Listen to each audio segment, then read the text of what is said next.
My name is Ben Barnett. I'm the president and COO of Principal Manufacturing Corporation in Broadview, Illinois, just outside of Chicago. We're about a $60 to $70 million company.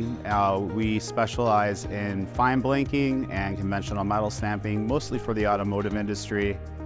We do a lot of value-added operations like plastic injection overmolding, CNC machining, welding, and double disc grinding, to name a few. Principal has been a member of the PMA since 2008, so it's been about 16 years. So we joined the PMA mostly for the networking. It's really nice to be with other people that are doing similar type work as we are, that deal with similar problems, and be able to talk about them. I'm in a networking group now, which has been a really valuable resource for me in my career, and we're able to really share what our struggles are and opportunities, and we are able to coach each other through those moments in our careers.